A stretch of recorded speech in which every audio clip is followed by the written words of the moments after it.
Hey guys, what's up? I'm Erin and welcome back to the channel. Here's a scary thought.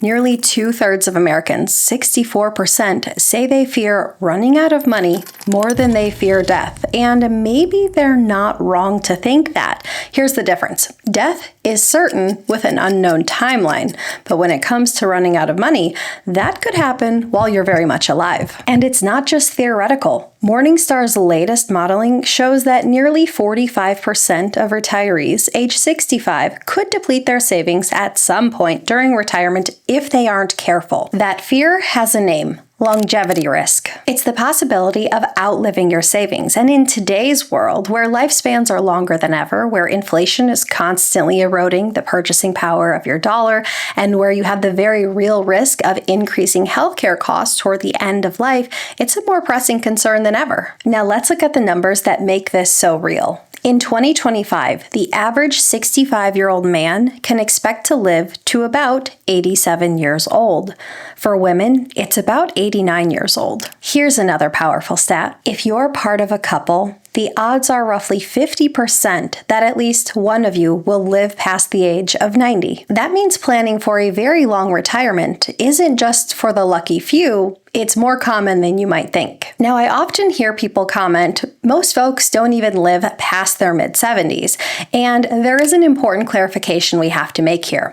That is the average life expectancy, but calculated from birth. So this includes people who pass away from childhood illnesses or accidents. So that has a way of dragging down the average. If you live to the age of 65 and you're in reasonably good health, there are very good odds that you are going to live into your late 80s or early 90s. And here's where the danger comes in. If you plan for a very short retirement, say a retirement that spans maybe 10 or 15 years, going to the age of 75, but then you live into the age of 85 or into your 90s, but your portfolio wasn't built to last that long, then you run into a very real problem. So for many people, we're not looking at just a 10 or a 15-year retirement. Instead, we're looking at 25 or 30-year retirements. Some are even stretching it to being a 35 or a 40-year retirement. Just adding 5 extra years to your retirement time horizon increases the risk of running out of money by more than 40%. And if you combine that with the expectation of lower returns going forward,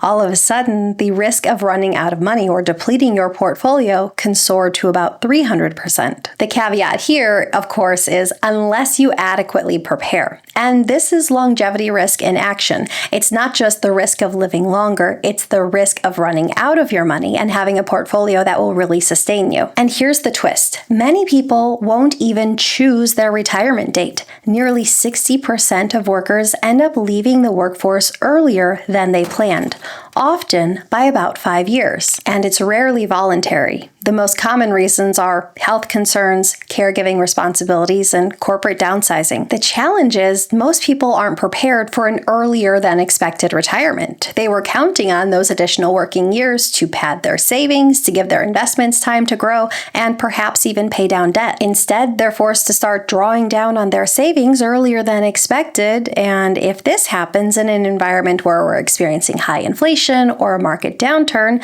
that can add risk. And here's where the real squeeze can happen. Combine an early retirement with longer lifespans, and suddenly you could be looking at that 35 or 40-year retirement. And those early years, they aren't the cheap years. They're often referred to as the go-go years, a time where you want to stay active, maybe travel, maybe fix up the house, help the kids or the grandkids. So they often end up being the most expensive years. That's why one of my favorite retirement planning tips is what I call the 5-year rule, where you pick the date where you want to retire. In this case, let's say it's 67. Then you save and invest as if you're going to retire 5 years sooner than that. So since we picked 67, in this case, 5 years earlier would be 62. Here's why it works. If life throws you a curveball and you're forced to retire early, you're prepared, you're ready.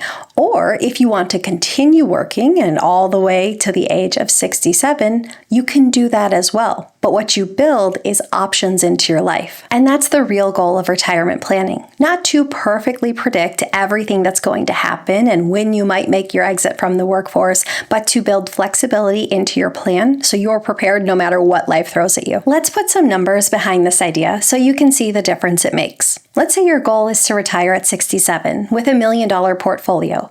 If you started investing at 20 and earned an 8% annual rate of return, the math says you'd only need to save about $178 a month. That's pretty manageable when you have nearly 5 decades of compounding to work. And here's where the 5-year rule changes things. Instead of having your target be 67, you'd save as if your real target was 62, 5 years earlier. So in this case, you'd need to set aside about $264 a month. It's a steeper commitment, but here's what it buys you. If life throws you a curveball and you're forced out of the workforce earlier than anticipated at the age of 62, you're okay. You've already hit your goal. But if instead you're enjoying your job and you want to continue working until 67, your original target retirement age, well, now you can just pad in some extra financial security. You can be several hundreds of thousands of dollars ahead of what your expectation was, and you can now live more in retirement. So in other words, the 5-year rule isn't just about being prepared for the worst. Instead, it's about giving yourself options no matter what life throws at you. Maybe you give yourself the option to retire early, or maybe you give yourself the option to go into retirement with a heftier portfolio than you had planned. Again, this gives you flexibility and peace of mind, and those are some of the best gifts you can give your future self. So how do you figure out if your savings will last? A lot of people still turn to the 4% rule, where you withdraw 4% of your portfolio in year 1 of retirement and then adjust for inflation going forward. But here's the thing. This rule was built in the 1990s and assumes a 30-year retirement. Morningstar has recently done an analysis where they've pushed back on this 4% rule and said that it should be adjusted downward for safety and instead be about 3.7%. And if you want to plan for a 40-year retirement, say retiring at 60 and living all the way to 100, they say you may need to aim closer to 3.3%. But here's where things get interesting and something that is often missed in many of these scenarios. Retirees don't tend to spend in a straight line. Research shows spending tends to decline by about 0.8% per year for modest income retirees. Let's do an example. Let's say you want to spend $60,000 a year in retirement. Let's say Social Security covers $30,000 of that. That leaves $30,000 you need to withdraw from your portfolio in year 1. If your spending declines at a rate of about 0.8% per year, your withdrawals would actually shrink over time. After 10 years, it'd be closer to $28,000. After 20 years, around $26,000. After 30 years, around $24,000. And after 40 years, around $22,000. So even though inflation tends to push costs up, overall spending patterns tend to pull costs down. And so we see a spending curve that changes shape over time. Now, are you ready for some good news? I don't often get to deliver good news like this when we're talking about longevity risk, so let me enjoy this moment. If you used the standard 4% rule, you'd assume that to draw $30,000 per year, you'd need a $750,000 portfolio. But that doesn't factor in the decline in spending, the fact that your withdrawals are likely to shrink over time. So once you factor that in, it's likely that you can go into retirement comfortably with a smaller portfolio. For instance, if we assume your investments can capture a conservative 3% real rate of return, so that's inflation adjusted, you'd only need about $614,000 to support that exact declining withdrawal plan. And if you could capture a 5% real rate of return throughout retirement,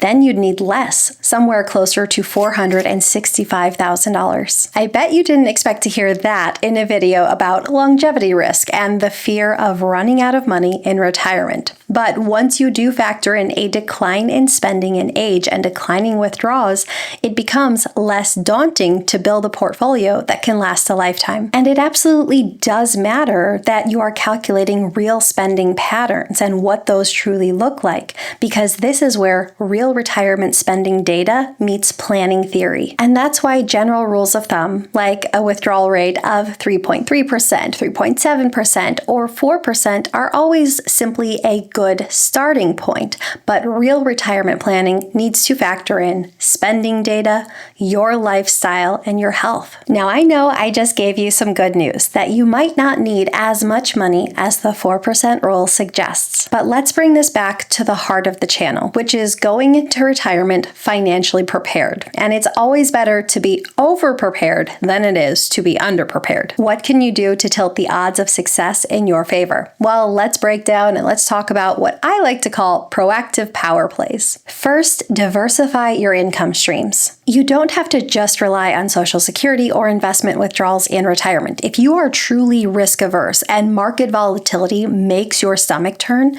perhaps you explore options like annuities because they give you a guaranteed income floor. Or maybe when you go into retirement, you do sort of a phased retirement. Maybe you step away from working full-time, but maybe you take on some side work or consulting or some gig work, something that adds a little bit of structure to your day and a little bit of extra income, but allows you to enjoy your time more fully. Second, get strategic with Social Security. Every year you delay, you get a guaranteed increase in Social Security. And once you hit full retirement age, each year you delay after that, you get a guaranteed 8% increase. There's not too many places you can get a guaranteed 8% increase. Once you hit the age of 70, your benefit is fully maxed out. For higher income earning spouses, this can be a great way to protect your spouse with a higher survivor's benefit. And the higher your Social Security benefit, the higher your income floor, and the less pressure you ultimately have to put on your investment portfolio. Third, shift your portfolio's mission.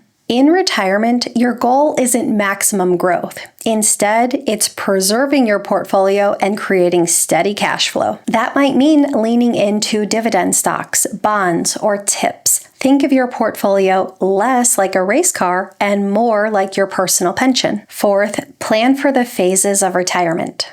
Perhaps you look at a framework like the go-go years, the slow-go years, and the no-go years, where you anticipate higher spending in your initial years of retirement and then spending slowly tapering in the mid-retirement years, and then anticipating an increase in spending as healthcare costs may increase toward the end of life. And that leads to the last point. Don't underestimate long-term care. The average cost of a private nursing home is now over $110,000 per year and climbing. Without a plan, that can wipe out even a strong portfolio. So make sure you look into insurance, maybe hybrid policies, maybe life insurance riders, or you have a dedicated savings bucket just for long-term healthcare. All of these options can help you prepare. So what's the big picture blueprint for not outliving your money? Number one, schedule regular financial reviews. Your retirement plan isn't something that you set at 65 in year one of retirement and then never look at again. Instead, it's something you should review at least annually. Make sure that your portfolio is keeping up with your lifestyle,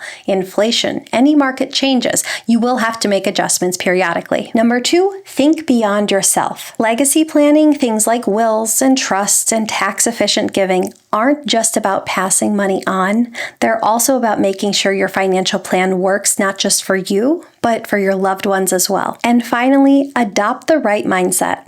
Longevity risk is real, but outliving your money isn't inevitable. As long as you are proactive with your plan, as long as you're willing to pivot when life throws you a curveball, as long as you build a diversified portfolio, you can succeed. The truth is, longevity risk might feel like a blessing on the one hand and then a financial burden on the other. The difference comes down to the blueprint you put into place today. We started with a scary truth. Most people fear outliving their money more than death itself. And with lifespans stretching longer and costs rising, it is a real risk. But the good news is you are not powerless. With strategies like the 5-year rule, smarter withdrawal strategies, and proactive planning around income and when you claim Social Security and healthcare, your longevity can turn out to be a real blessing. So don't just plan for the retirement you expect, also prepare for the one that life might hand you. If you're overprepared, you can still approach retirement with confidence. If you're underprepared, you might be at the mercy of circumstance. My goal with this channel is simple. I want to help give you the knowledge so you can look at your plan with confidence and make better decisions about your future. So what are your thoughts about longevity risk and the 5-year rule, and what are you doing to prepare for your retirement? Leave your comments down below. I post new videos every single week. If you got anything at all out of this one, please give it a like. If you're new here, please consider subscribing, or if you know of someone who might get something out of this type of content, please consider sharing. I'll see you soon. Bye. I feel like I'm too close to the camera now. What do you think? I used to feel like it showed more of my body, like, I don't know, like waist level. I feel like we should work on it. It's hard because the wall behind me is not big, so I kind of have to tight. I don't know, we'll work on it. And let's say then $750,000. Did my watch go off? It did. I'm sorry about that. Your lifestyle, your spending, inflation, and market changes. I hit the microphone. Oh, dang it, dang it, dang it.